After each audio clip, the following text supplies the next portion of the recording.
Please be seated. Well, you heard Meister Eckhart. There's no reason for me to give a sermon.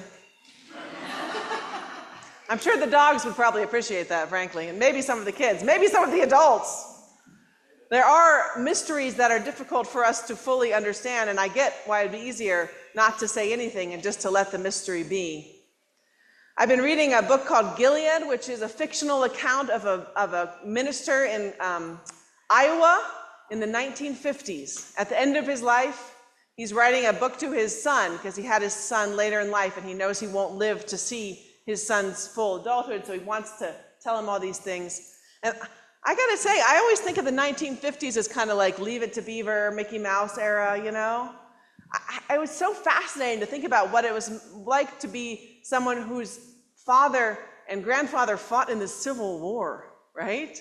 To have lived through not one but two world wars, to have seen the 1918 epidemic, not to mention the invention of, refrigerators and laundry machines and TVs.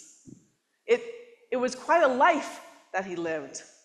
And I wonder if St. Francis was so committed to peace and to care of creation and to following Jesus because he too lived in a time when he didn't have a cell phone that he could break out every time there was any moment of stillness so he could check his social media accounts, Not to mention no refrigerators or television. The thing about our life today is that we are so distanced from creation often, right? For so long, our ancestors lived in close connection with the earth. They cared for animals and for plants on a regular basis. If we want to be in nature, we have to go there, right? The mountains are calling, so I must go, because I couldn't just see them out my window, I guess. It's like creation is this kind of contained thing outside of our lives, which is a shame because creation is one of the great testimonies to our Creator.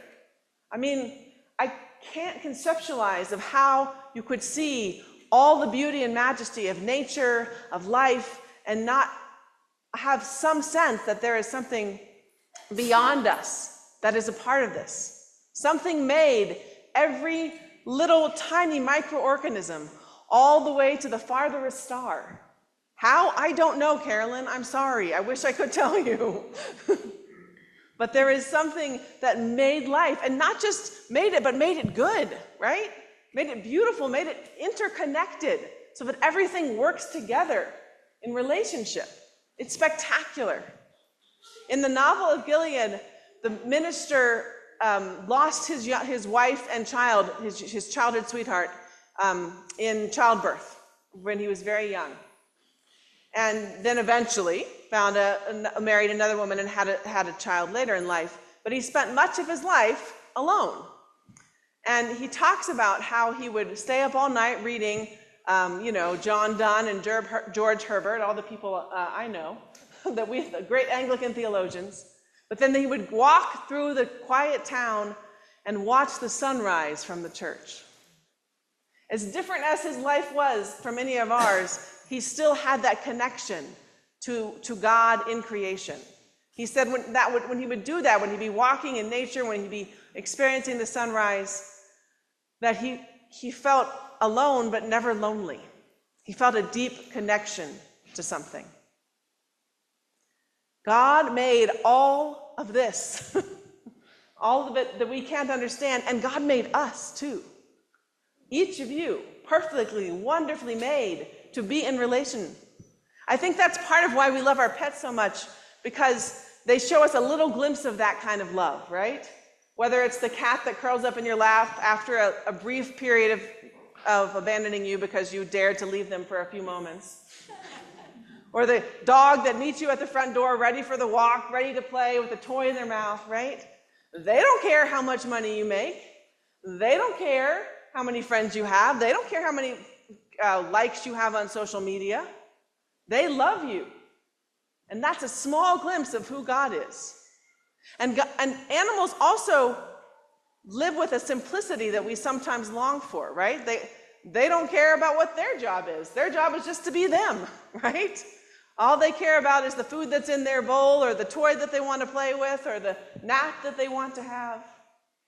And they remind us that God made us not to do all these things, but just to be, at least part of the time. And I know how hard it is not to worry. I hate that gospel too, okay? You say it like it's going to be easy, like it's a Bobby, what's his name, Bobby McFerrin? Don't worry, be happy. Like it's just that simple.